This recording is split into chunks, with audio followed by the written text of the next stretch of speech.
কথা বলছি নিউ ইয়র্কের জ্যাকসন হাইটসের ঠিক বাংলাদেশ স্ট্রিটের নিচ থেকে। বাংলাদেশ স্ট্রিট থেকে জ্যাকসন হাইটসের 73 যেটা স্ট্রিট, সেই স্ট্রিটের একটা অংশ থেকে সামনের দিকে তাকালে এটি একটি বাংলাদেশের চেহারা দেখা যায়, অর্থাৎ সবুজ একটি আবহ চোখে পড়ে। এই সবুজের কারণ হচ্ছে এখন এখানে জমে উঠেছে চারার বাজার। ঠিক প্রতি বছর শীতের পরে গ্রীষ্ম আসতে যখন শুরু করে, এই অঞ্চলে ব্যাপক হারে চারা বিক্রি হয়। অন্যান্য বছরের তুলনায় এই বছর চারা বিক্রির হার এবং পরিমাণটি অনেক বেশি। আমরা লক্ষ্য করছি যে এখানে বেশ কয়েকটি দোকান জুড়ে আমরা অসংখ্য চারা ট্রে, এখানে বিভিন্ন সবজি ফসলের চারা বিক্রি হচ্ছে এবং বাংলাদেশে যে সবজিগুলো অত্যন্ত পরিচিত এবং প্রিয় সবগুলি সবজির চারা এখানে পাওয়া যাচ্ছে, অর্থাৎ লাউ, শিম, কুমড়া, পুঁইশাক, করলা, মরিচ, বেগুন, টমেটো, পেঁয়াজ। কিসের চারা নেই? পুদিনা পাতা, তুলসী পাতা। আপনারা লক্ষ্য করছেন বিভিন্ন গাছপালার চারা বিক্রি হচ্ছে এবং এছাড়াও বাঙালিদের চাহিদার পাশাপাশি বিভিন্ন জাতিগোষ্ঠীর চাহিদা বুঝে এখানে বিভিন্ন ফুলের এবং যে রকমারি যে গাছগুলো, অর্নামেন্টাল যে গাছগুলো, সেই গাছের সমারোহ ঘটেছে। এবং ঠিক গ্রীষ্ম মৌসুমে আমরা যেটাকে বাংলাদেশি গ্রীষ্ম বলি, এখানে যে সামার টাইম, 4 মাসকে কেন্দ্র করে এখানে এই বাজার। এবং আমি বেশ কয়েকজন যারা এই বিক্রেতা এবং চারার যারা সরবরাহ করেন তাদের সঙ্গে কথা বলে জেনেছি, দিনে দিনে এই চারার বাজারটিও যেন মিলিয়ন ডলারের বাজারে পরিণত হতে চলেছে। এখানে একজন চারা বিক্রেতা রয়েছেন যিনি আসলে আগে ডাব এবং জুস এবং অন্যান্য সামগ্রী বিক্রি করতেন এখানে। তিনি গত 2 বছর চারা বাণিজ্যের সঙ্গে যুক্ত হয়েছেন এবং তিনি বলছেন যে এটি বিশাল সম্ভাবনাময় একটি অর্থনৈতিক খাতে পরিণত হয়েছে এবং অসংখ্য মানুষ চারা কিনতে আসছেন এবং তারা এই খাতটিকে ঘিরে রীতিমতো স্বপ্ন দেখতে শুরু করেছেন। চলুন তাদের সাথে একটু কথা বলা যাক, বিষয়টি জানা যাক। আনন্দ ভাই, আজকে আপনার কাছে আসলে আমি শুরু থেকে একটু জানতে চাই, আপনার দেশের বাড়ি কোথায়? আপনি কিভাবে কৃষিতে অনুরক্ত ছিলেন? আগে কৃষিকাজ করতেন কিনা? আপনার জীবনের গল্পটা যদি একটু বলতেন। আসলে ধন্যবাদ আপনাকে। আসলে আমরা গ্রামের ছেলে। বাংলাদেশের মোটামুটি 90% লোকই গ্রাম থেকে। তো আমরা গ্রামে ছিলাম, ময়মনসিংহ আমাদের গৌরবপুরে বাড়ি। তো আমরা পড়াশোনা করছি আনন্দমোহন কলেজে। পরে ঢাকা থেকে এসে এখানে আমাদেরকে নিউ ইয়র্কে আসছি। তো আমি ব্যাপার হচ্ছে এখানে আমার একটা ফলের ব্যবসা ছিল গত বছর। তো অনেক মানুষ জিজ্ঞেস করতো আরকি যে এখানে চারা গাছ পাওয়া যায় কিনা? আশেপাশের দোকানগুলোতে বিক্রি করা অল্প স্বল্প। তো আমি চিন্তা ভাবনা করলাম যে ঠিক আছে, কিছু চারা গাছ যদি বিক্রি করা যায় তাহলে কেমন হয়? তো ১ম এ কিছু কাঁচামরিচ বা অন্যান্য নাগামরিচ এগুলো আনলাম। দেখলাম না দিন, দিন চাহিদা বাড়তেছে। তো গত বছর আমি প্রায় বিশাল এক আয়োজন করে ফেলছি ১ মাসের ভিতরে। তো এই বছর সরি, এই বছর দেখা যাচ্ছে যে আমাদের এখানে রকমারি গাছের চারা আছে। এখানে বাংলাদেশের যত রকমের সবজি আছে সবগুলাই আছে। এছাড়া মনে করেন আমাদের বিদেশীদের জন্য আমরা অ্যালোভেরা সহ অন্যান্য আইটেম গুলো আমরা বিক্রি করতেছি এবং এবছর আমরা মোটামুটি বিশাল আ সরবরাহ করেছি এবং আগামী মাসে আমাদের আরো বেশি পরিকল্পনা রয়েছে। বাংলাদেশীদের মধ্যে মোটামুটি নিউ ইয়র্ক, অন্যান্য স্টেটের কথা আমি জানি না। তবে নিউ ইয়র্কে মোটামুটি অ্যারাউন্ড 15-20% ল্যান্ডলর্ড বাঙালিরা হয়ে গেছে। তো অ্যাপার্টমেন্ট তো আছেই। তারপরে যেহেতু বাঙালিরা কৃষিতে জড়িত, তাদের যা বাড়ি আছে, তারা কিন্তু ব্যাকইয়ার্ড থাকে। তো বিশেষ করে বাঙালিরা বেশিরভাগই তারা কিন্তু ব্যাকইয়ার্ডের জায়গাটা খালি রাখতে চায় না অথবা শাকসবজি উৎপাদন করতে চায়। যেহেতু তারা কৃষির সাথে জড়িত ছিল, তারা এইজন্য এই বিভিন্ন ফল-ফলাদি তারা এগুলা সবজি এগুলা রোপণ করে। সেই হিসাবে যেহেতু মানুষের কিনতে যাচ্ছে, এই হিসাবে আমরা এটার চাহিদা মেটানোর জন্য আমরা সরবরাহ করছি। এবং আমি আশা করি যে আগামী ১ বছর আরো হয়তো 5% বাড়িওয়ালা এখানে বৃদ্ধি পাবে এবং তাদের এই বৃদ্ধি পাওয়ার জন্য আমাদের সরবরাহ হয়তো আরো বাড়বে এবং এই হিসাবে আমাদের পরিকল্পনা ভবিষ্যতে আরো রয়ে গেছে। এই চারাগুলোর সোর্স আপনি আনেন কোথা থেকে? এইগুলো আসলে আমরা এইগুলা ডিপেন্ড করে মানুষের যে যখন মানুষ চাচ্ছে বা কি বেশি চাচ্ছে সেই হিসাবে আমরা এগুলো হচ্ছে জাস্ট এক্সাম্পল, যেমন লাউয়ের ছাড়া শিম গাছ, তারপরে ঝিঙ্গা, চিচিঙ্গা এগুলা সাধারণত বাঙালিরা বেশি পছন্দ হয়। আর কাঁচামরিচ, নাগামরিচ।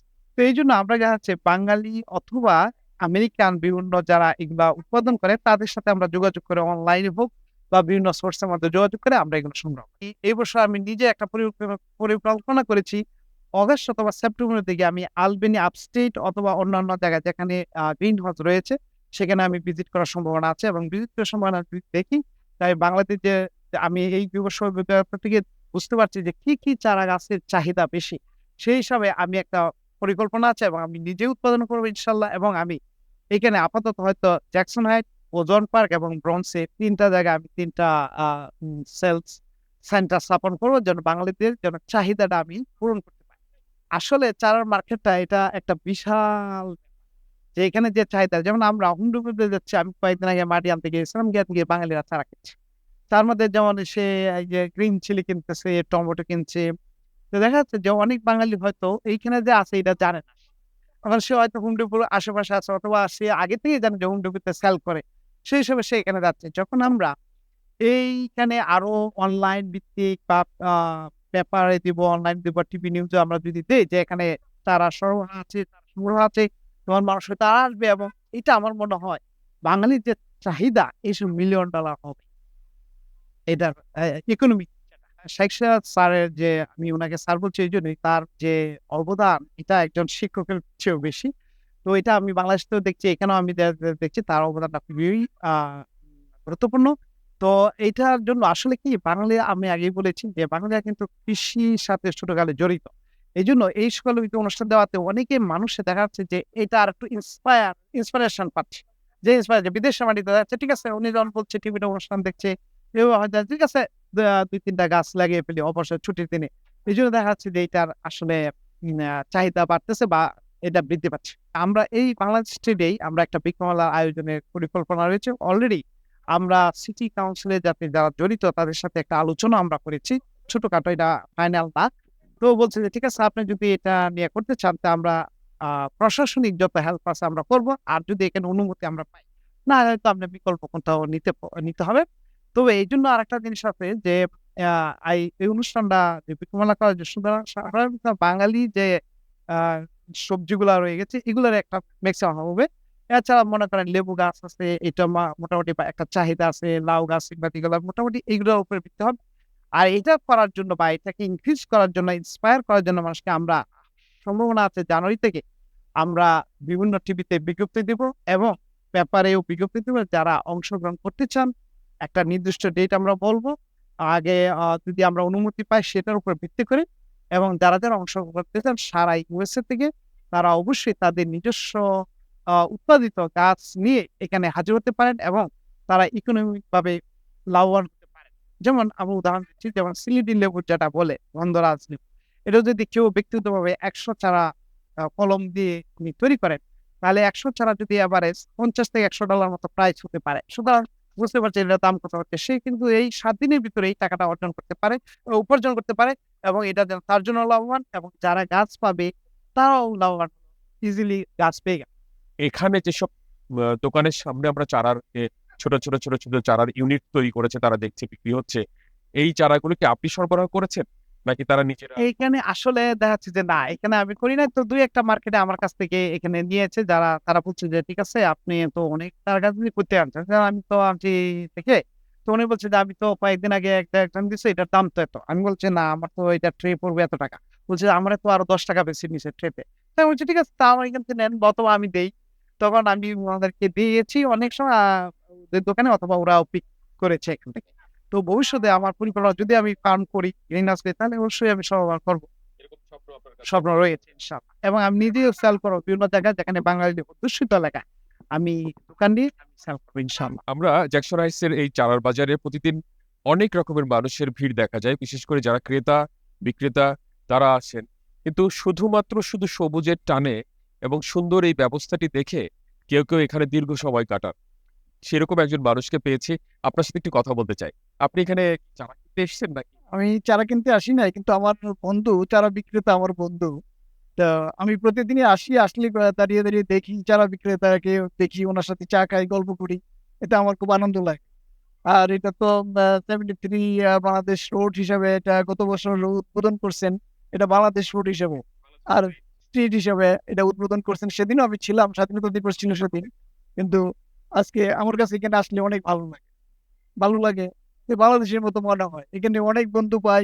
আসলে বাঙালি বন্ধু তাদের সাথে আলোচনা হয়। যারা চাকরি করে তাদের সাথেও আলোচনা হয়। বিষয় জানতে চাই যে এই যে চারার বাজার অন্যান্য বছরে এত বেশি সমৃদ্ধ ছিল না, এত বেশি জমজমাট ছিল না। এই বছর অনেক বেশি জমজমাট। চারার বাজারটা এরকম জমজমাট হওয়ার পেছনের কারণটা কি? আমার যে ধারণা এখানে চারাও বেশি উৎপাদন হচ্ছে মানুষের চাহিদার জন্য, তো মানুষের চাহিদার কথা চিন্তা করে চারা ব্যবসায়ীরাও চারা আমদানি করছে এবং উৎপাদনও করছে, যার ফলে ভ্যারাইটিস রকমের চারা এখানে আছে। আবার আমি আরেকটা জিনিস লক্ষ্য করেছি যে এখানে যাদের বাড়ি ঘোড়া আছে তারাই বেশিরভাগ চারা নিয়ে যাচ্ছে।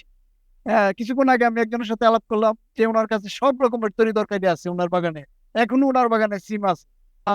এবং প্রচারণা, আচার অনুষ্ঠান এগুলা প্রচার করেন যে এত করে সারা বাংলাদেশের মানুষ এটা, যারা অন্তত টিভি দেখে তারা অনুষ্ঠানের মাধ্যমে তারা শিখতে পারতেছে। তারা বড় বড় বিল্ডিং এর ছাদে করতেছে, সবজি চারা তৈরি করতেছে, ফলের বাগান তৈরি করতেছে, পেয়ারা, কমলা এগুলি এখন ছাদের উপরে করতেছে অনেক। আমার নিজেরও গ্রামের বাড়িতে ছাদের উপরে আমি কমলার চারা টারা উঠেছিলাম। এখন আমেরিকা চলে আসাতে এগুলি সব নিচে নামায়া মাটিতে রোপণ করে রেখে আসছে। শাইখ সিরাজ, ওনার অবদান কৃষি বিভাগকে এত সম্প্রসারণ করা, হ্যাঁ ওনার অবদান। হ্যাঁ, এবং পৃথিবীর অনেক দেশে এখন প্রচার হচ্ছে। বাঙালিরা এখন এই দেশে আসছে, তারাও এটা করতেছে এখন। হ্যাঁ, আমার বন্ধু বান্ধব অনেকে যে বাবুলতে বাড়ি করছে, তার যে বাড়ির আঙিনায় যে জায়গাটুকু আসছে পুরাটা সে শাকসবজি তরি তরকারি করছে, এবং সে ওইখান থেকে বাবুলত থেকে আমাদেরকে তরকারি পাঠায় দেয়, লাউ শাক পাঠায় দেয়, লাউ পাঠায় দেয়। আহ, বন্ধুরা ওখানে করতেছে মজার ব্যাপার না, নিজের ক্ষেতের তরি তরকারি তারা 6 মাস নিজের হাতের তরি তরকারি খায়। হ্যাঁ, নিজের হাতের খায়, কিন্তু নিজের হাতের খাওয়াটা আর কেনা খাওয়াটার মধ্যে অনেক ডিফারেন্স।